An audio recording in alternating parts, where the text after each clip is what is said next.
Bullet proof গ্লাসের ভিতরে মুমূর্ষু রোগীকে রেখে রেখে তারা চেক করতে চেয়েছে আমেরিকান বিজ্ঞানীরা যে রুহু কোন দিক দিয়ে বের হয়। তারা ওজন করে দেখে মানুষ মরে গেলে কোন লাশের ওজন বেড়ে যায়, কোন লাশের ওজন কমে যায়। যেটাতে 2-1 কেজি কমে যায় তার অবাক, কিরা আগে ছিল 80 কেজি এখন হইছে 78 কেজি, তার মানে 2 কেজি না, এটাই রুহু। আর অক্সিজেন মাস্ক খুলে দিয়ে তারা দেখে যে লোকটা ছটফট করে কিভাবে মরে। তো বিজ্ঞানীদের সিস্টেম হচ্ছে যে কোনো একটা বিষয়ের উপর গবেষণা চালালে তারা পূর্ণাঙ্গ ডিসিশনে পৌঁছতে পারে না, তাদের অনেকগুলো মডিউল আনতে হয়। তারা আবার নমুনা আনলো আরেকটা, মুমূর্ষু রোগী, অক্সিজেন চেম্বার লাগানো, মাস্ক লাগানো, এটা খুলে ফেললে মরে যাবে। বুলেট প্রুফ করা গ্লাসের ভিতরে ঢুকিয়ে এটার ওজন মাপ, এটার ওজন 60 কেজি। এবার মাস্ক খোল, মাস্ক খুলছে ছটফট ছটফট করে, এটা শেষ। এবার মাপ দেখ, এবার মাইপা দেখা গেছে 63 কেজি। এক একটার এক এক সিস্টেম হইতেছে, কোনোটা কমে, কোনোটা বাড়ে, কোনোটা কিচ্ছু হয় না। সবাই কয় তাইলে আপনি রুহু পাইলেন কই? আগেরটা কম ছিল, মনে করছিলেন 2 কেজি কমছে, ওইটাই রুহু, এখন 3 কেজি বাইরে গেছে, মিলাইবেন কি দিয়া? আল্লাহ ডেকে বলে গোলাম কিয়ামত পর্যন্ত একটার পর একটা গবেষণা করতে পারবি, মাগার রুহু খুঁজে পাবি না। চিল্লায় বলেন ঠিক কিনা?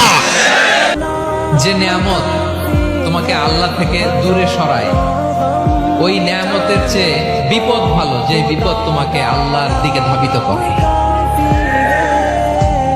আই রিপিট, আমি আবারও বলি, যে নাজ নিয়ামত তোমাকে আল্লাহ থেকে দূরে সরিয়ে দেয়, সে নাজ নিয়ামতের চেয়ে ওই বিপদ আপদ ভালো, যে বিপদ আপদ তোমাকে আল্লাহর কাছে টেনে দেয়।